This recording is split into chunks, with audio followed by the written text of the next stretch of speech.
Hello and welcome to all of you. ये नवंबर 2021 का सेकेंड पार्ट होने वाला है जो कि बहुत इंपॉर्टेंट है। कल मैंने फर्स्ट पार्ट मैंने नवंबर 2021 का करंट अफेयर का मैंने अपलोड कर दिया था तो वीडियो ज़रूर देखिएगा। तो देखते हैं देश का पहला वर्ल्ड क्लास रेलवे स्टेशन कहाँ बनाया गया है। तो देश का पहला जो वर्ल्ड क्लास रेलवे स्टेशन है, ठीक है, वो कहाँ बनाया गया है? तो मध्य प्रदेश के भोपाल में। कहाँ बनाया गया है? मध्य प्रदेश, जिसकी राजधानी भोपाल है, वहाँ बनाया गया है। ठीक है, मध्य प्रदेश के भोपाल राजधानी में बनाई गई है और इस रेलवे स्टेशन का नाम है हबीबगंज रेलवे स्टेशन। तो इस रेलवे स्टेशन का नाम है हबीबगंज रेलवे स्टेशन। ठीक है, इसका लोकार्पण किसके द्वारा किया गया है? तो इसका लोकार्पण किया गया था 15 नवंबर 2021 को प्रधानमंत्री मोदी जी के द्वारा ये इसका लोकार्पण या उद्घाटन किया गया है। ठीक है, अगर और बात की जाएगी यहाँ पे, ये एयरपोर्ट की तरह, पूरे एयरपोर्ट, ठीक है, की तरह वर्ल्ड क्लास ये सुविधा देगी। सोच लीजिए, रेलवे स्टेशन है, पूरी एयरपोर्ट की तरह, जो जैसे एयरपोर्ट में वर्ल्ड क्लास सुविधा मिलती है वैसे आपको यहाँ पे सुविधा मिलेगी। ये भारत का यानी देश का पहला वर्ल्ड क्लास रेलवे स्टेशन बना है। ठीक है, इसको 450 करोड़ की लागत में बनाया गया है। ठीक है, और आपका हबीबगंज रेलवे स्टेशन का नया नाम रखा गया है, नाम चेंज कर दिया गया, जिसका नाम है रानी कमलापति रेलवे स्टेशन। रानी कमलापति रेलवे स्टेशन। अगर बात की जाएगी यहाँ पे कौन कौन से नेशनल पार्क हैं या क्वेश्चन पूछाएगा, ठीक है, यहाँ कौन कौन से हैं? तो पन्ना अभ्यारण्य है, पन्ना। ठीक है, पन्ना अभ्यारण्य कहाँ पर है? तो ये आपके कहाँ पर है? ठीक है, पन्ना ना बोल के, ठीक है, रात पानी बोल सकते हैं क्या? ठीक है, रात पानी क्या बोल सकते हैं? रात पानी अभ्यारण्य कहाँ है? तो ये आपके मध्य प्रदेश में है। ठीक है, आपका और अगर बात की जाएगी, ठीक है, कान्हा किसली, पेपर में हमेशा आता है कान्हा किसली नेशनल पार्क कहाँ पर है? तो ये भी आपका मध्य प्रदेश में है। ठीक है, इसे टाइगर स्टेट भी बोला जाता है। ठीक है, और बात की जाएगी, ठीक है, सर्वाधिक नेशनल पार्क भी कहाँ पर है? तो आपके जानते होंगे सर्वाधिक नेशनल पार्क जो है, सबसे ज़्यादा मैक्सिमम जो आपके राष्ट्रीय उद्यान है वो भी कहाँ पर है? ठीक है, तो वो भी आपका मध्य प्रदेश में है। संख्या कितनी है? तो 11 संख्या है। कितनी है? 11 संख्या है। तो रात पानी हो गया। ठीक है, ठीक है, और अगर बात की जाएगी,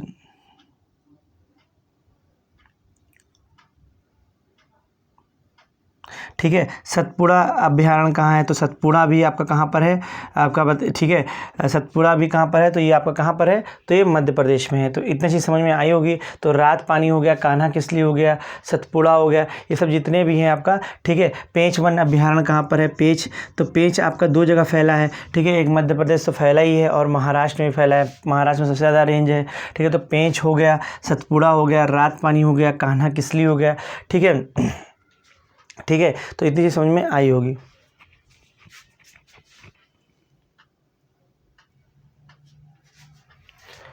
तो जैसा कि हम देखते हैं, राष्ट्रीय शिक्षा दिवस प्रतिवर्ष कब मनाया जाता है? तो 11 नवंबर को मनाया जाता है। 11 नवंबर को ही क्यों मनाया जाता है?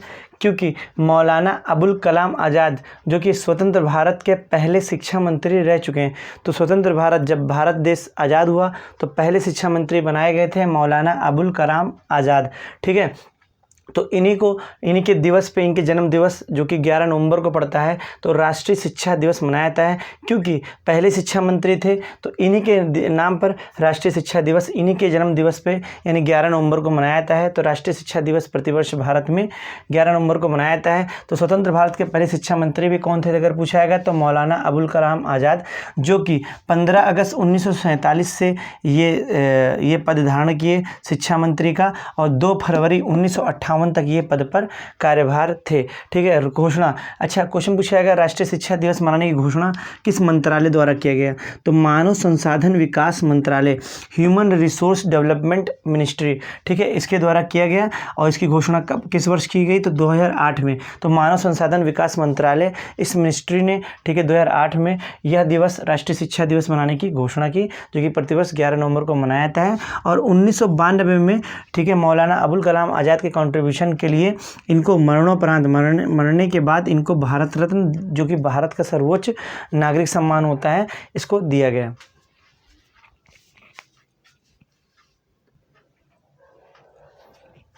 चलिए देखते हैं ठीक है। Next question, sunrise over Ayodhya जो कि एक विवादित पुस्तक रही, अयोध्या के फैसले पर ये पुस्तक आई थी जो कि लिखा गया था, ठीक है, सलमान खुर्शीद जी के द्वारा, ठीक है, जो कि कौन थे, ये कांग्रेस के नेता, पूर्व केंद्रीय मंत्री भी रह चुके हैं सलमान खुर्शीद, ठीक है। सनराइज ओवर अयोध्या, तो ये एक पुस्तक का नाम है सनराइज ओवर अयोध्या, एक पुस्तक का नाम है जो टाइटल रखा गया है सनराइज ओवर अयोध्या।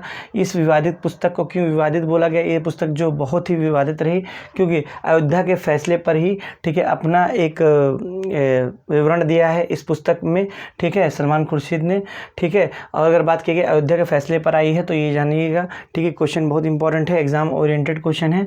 वायु की दिशा, भाई वायु किस दिशा में गति करेगी, इसकी दिशा कैसे ज्ञात की जाती है, तो विंड का मतलब होता है आंधी, ठीक है, तो विंड वेन से किया जाता है, तो वायु की दिशा जो ज्ञात की जाती है वो विंड वेन से की जाती है।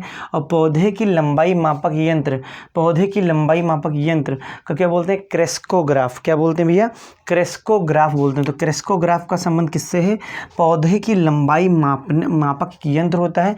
इसका आविष्कार किसने किया था, हमारे इंडियन साइंटिस्ट जगदीश चंद्र बसु, तो जगदीश शाह, ये जगदीश चंद्र, ठीक है, जगदीश चंद्र बसु जी ने इसको, ठीक है, डिस्कवर किया था, बनाया था।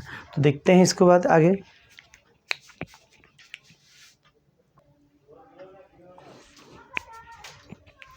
चलिए देखते हैं, भारत ने शून्य कार्बन उत्सर्जन का लक्ष्य रखा है कि भारत कह रहा है, ठीक है, कि हम 2070 तक ऐसे देश बन जाएंगे जहाँ से 1%, ठीक है, या 0.2% भी कार्बन का उत्सर्जन नहीं करेंगे, ठीक है। कार्बन से जानते हैं, कार्बन एक बहुत ही, जानते हो, ग्लोबल वार्मिंग के लिए बहुत ही ये बहुत ही एग्रेसिव होती है, बहुत ही खतरनाक होती है। कार्बन उत्सर्जन से ग्लोबल वार्मिंग होने के, यानी वैश्विक उष्मायन होने के चांसेस होते हैं, ठीक है। भारत ने शून्य कार्बन उत्सर्जन का लक्ष्य कब, किस वर्ष तक रखा है, 2070 तक हम 1% कार्बन का उत्सर्जन नहीं करेंगे, इसीलिए बोला गया शून्य कार्बन उत्सर्जन। इसकी घोषणा औपचारिक ऑफिशियल स्टेटमेंट किसने दी, प्रधानमंत्री मोदी जी ने। किस सम्मेलन में दी, तो COP26, कॉप का फुल फॉर्म होता है conference of parties, conference of parties. तो कॉप के 26वें सम्मेलन में इसका, ठीक है, क्या क्या है, इस सम्मेलन में इन्होंने औपचारिक घोषणा की है प्रधानमंत्री मोदी जी ने। और COP26 का आयोजन स्थल क्या है, तो स्कॉटलैंड, क्या है भैया, स्कॉटलैंड के ग्लासगो शहर है, ग्लासगो शहर में, ठीक है, ये किया गया है। तो आगे बढ़ते हैं, ठीक है, नेक्स्ट क्वेश्चन के साथ। ये तो आप समझ गए होंगे, ठीक है। तो ये आप ऐसे क्वेश्चन एक और निकल के आएगा कि कॉन्फ्रेंस ऑफ पार्टीज़ की 26वां सम्मेलन कहाँ पे आयोजित हुआ, तो स्कॉटलैंड देश के ग्लासगो शहर में हुआ, जहाँ पर प्रधानमंत्री मोदी जी ने कहा कि हम शून्य कार्बन उत्सर्जन का एक लक्ष्य रखें हैं जो 2070 होगा, 70 तक हम सब ये टारगेट अचीव कर लेंगे। नेक्स्ट, ठीक है, भारत का पहला कार्बन रहित जिला का नाम क्या है, तो भारत का पहला कार्बन रहित जिला, ठीक है, भारत का पहला कार्बन रहित जिला मतलब बिना कार्बन के उत्सर्जित वाला जिला, वहाँ 1% कार्बन का उत्सर्जन नहीं होगा, ठीक है। वह जिला का नाम है क्या, माजुली जिला। कौन सा, माजुली, ठीक है। माजुली जिला कहाँ पर स्थित है, तो असम में स्थित है। कहाँ स्थित है, असम। माजुली वैसे नदी द्वीप है, देखिए मैंने यहाँ पे एरो दे दिया है। माजुली क्या है, एक नदी द्वीप है, यह विश्व की सबसे बड़ी नदी द्वीप है, विश्व की सबसे बड़ी नदी द्वीप। ऐसी नदी जो द्वीप का निर्माण करे उसको बोलते हैं नदी द्वीप, ठीक है। और इस माजुली जो कि विश्व की सबसे बड़ी नदी द्वीप है माजुली, इस नदी द्वीप का निर्माण ब्रह्मपुत्र नदी करती है। तो ब्रह्मपुत्र नदी ही विश्व की सबसे बड़ी नदी द्वीप माजुली नदी द्वीप का निर्माण करती है, जो कि असम में। और माजुली नदी द्वीप के से ही एक माजुली जिला, एक छोटा सा जिला बना दिया गया है, जो कि भारत का पहला कार्बन रहित जिला घोषित किया गया।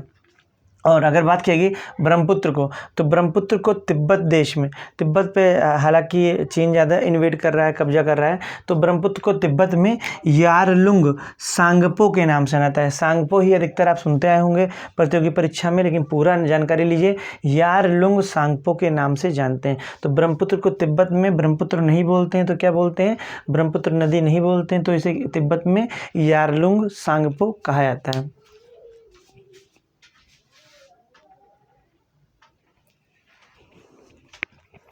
तो जैसा कि आप देख रहे होंगे, भाषा संगम पहल की शुरुआत किसने की, तो धर्मेंद्र प्रधान जी कौन है, तो वर्तमान के शिक्षा मंत्री, ठीक है, एजुकेशन मिनिस्टर, ठीक है, कौन है, तो शिक्षा मंत्री आपके धर्मेंद्र प्रधान जी हैं।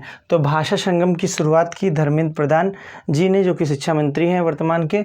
अच्छा, कब पहल की गई, इसकी शुरुआत की गई? तो 1 नवंबर 2021, 1 नवंबर 2021 को इसकी पहल की शुरुआत की गई। और एक ऐप भी बनाया गया, भाषा संगम मोबाइल ऐप। इसी नाम से, भाषा संगम के नाम से ही मोबाइल ऐप बनाया गया और एक भारत श्रेष्ठ भारत का इस पर नाम भी दिया गया, एक भारत श्रेष्ठ भारत।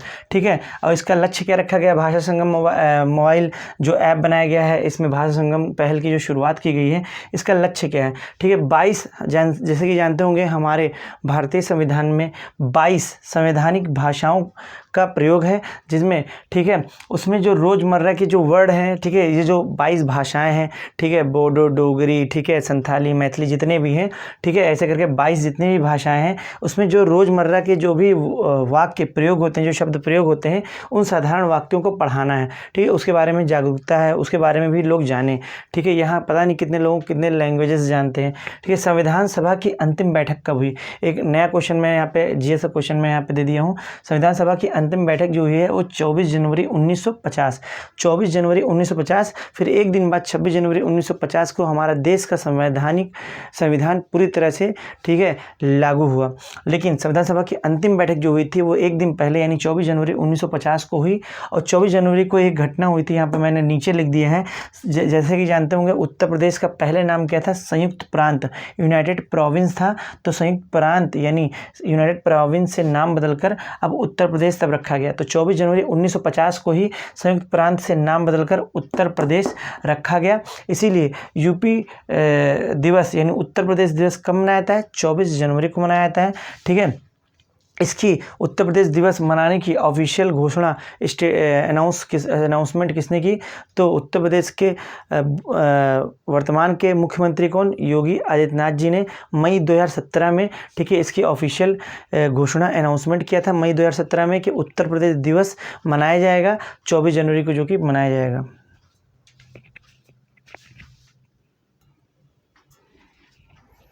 चलिए देखते हैं नेक्स्ट क्वेश्चन। ठीक है, 29 आदिवासी संग्रहालयों का उद्घाटन किया गया है। 29 आदिवासी संग्रहालयों। ठीक है, जानते हो आदिवासी कितने, ठीक है, पिछड़े होते हैं। ठीक है, उनके में एजुकेशन बहुत ही कम होती है, पॉवर्टी बहुत ज़्यादा होती है, गरीबी बहुत होती है। तो 29 आदिवासी संग्रहालय बनाए गए हैं। ये संग्रहालय आदिवासियों के लिए बनाए गए हैं स्पेशली।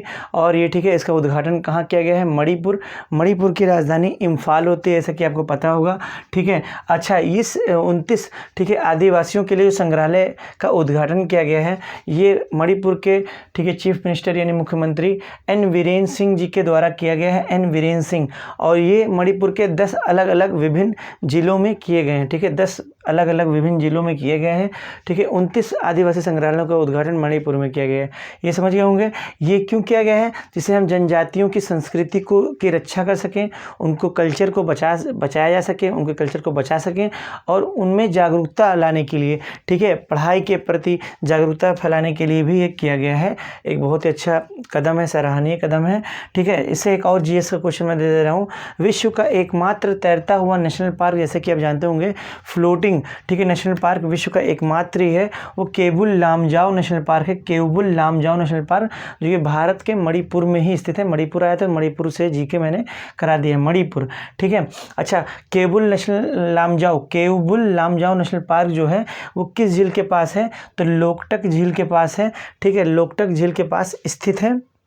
नेक्स्ट, ठीक है, केबुल लामजाओ जो कि, ठीक है, लोकटक झील के पास स्थित है। यानी एक क्वेश्चन और हो गया, मणिपुर में क्या छुपा है? मणि को लोग भाई चमकता रहता है ना, तो एक टक देखते रहते हैं। तो लोग से निकलेगा लोग एक टक देखते रहते हैं, लोग से लोग और टक मतलब एक टक देखते रहते हैं, टक। तो लोकटक झील के पास केबुल लामजाओ नेशनल पार्क यहीं पे स्थित है। ठीक है, अच्छा, यहाँ पे एक तैरता हुआ भाग है भाई, यहाँ पे झील भी है।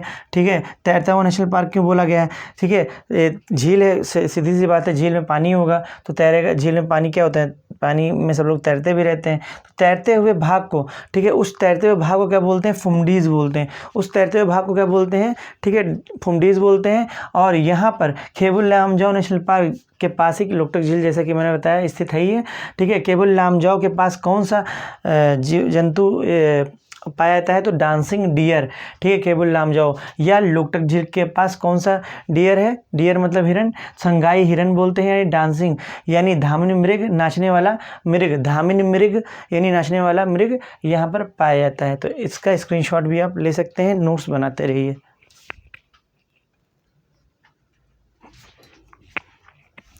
चलिए देखते हैं, किस देश की संसद ने दिवाली को या दीपावली इसे बोलते हैं, ठीक है, हमारा हिंदू धर्म का सबसे बड़ा त्यौहार जो मनाया जाता है, किस देश की संसद ने दिवाली को राष्ट्रीय अवकाश, ठीक है, नेशनल, ठीक है, अवकाश मतलब कि कह सकते हैं छुट्टी घोषित किया है? तो किस देश की संसद ने? तो अमेरिका। तो अमेरिका की संसद ने, ठीक है, दिवाली को राष्ट्रीय अवकाश मतलब एक दिन छुट्टी सबको दी जाएगी, जैसे भारत में छुट्टी होती है, तो राष्ट्रीय अवकाश करने की घोषणा की। कितनी बड़ी बात है, अमेरिका ने भी, ठीक है, इसकी पहल की है। सोचिए, अमेरिका विश्व का सबसे शक्तिशाली देश अमेरिका। तो हाल ही में किस देश की संसद ने दिवाली को राष्ट्रीय अवकाश घोषित किया? तो अमेरिका ने, ठीक है। अच्छा, ये किसके द्वारा लाया गया? ये जो बिल लाया गया होगा संसद में आया होगा तो विधेयक द्वारा लाया गया होगा, यानी बिल द्वारा लाया गया होगा। तो ये न्यूयॉर्क के संसद में सांसदों द्वारा लाया गया है, मतलब न्यूयॉर्क के जो पार्लियामेंट है, संसद है, उसमें मेंबर ऑफ पार्लियामेंट जो थे उनके द्वारा लाया गया है।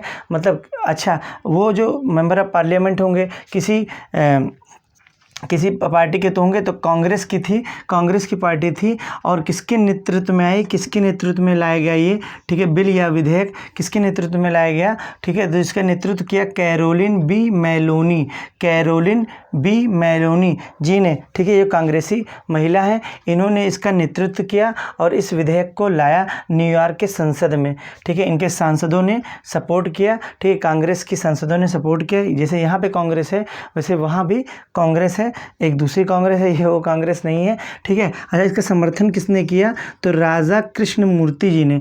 तो राजा कृष्णमूर्ति जी ने क्या किया? इसका समर्थन किया, ठीक है। और कई सांसद ने, कई मेंबर ऑफ पार्लियामेंट ने भी इसका समर्थन किया और राजा कृष्णमूर्ति जी ने बढ़ चढ़ के बहुत आगे इसमें भूमिका निभाई और सबसे ज़्यादा नेतृत्व लाया किसने? तो कैरोलिन बी मेलोनी, ठीक है। और राजा कृष्णमूर्ति जी कौन है? भारतीय अमेरिकी प्रतिनिधि हैं, मतलब ये, ठीक है, अमेरिका में इंडिया को क्या करते हैं? रिप्रेजेंटेट करते हैं, प्रतिनिधि हैं।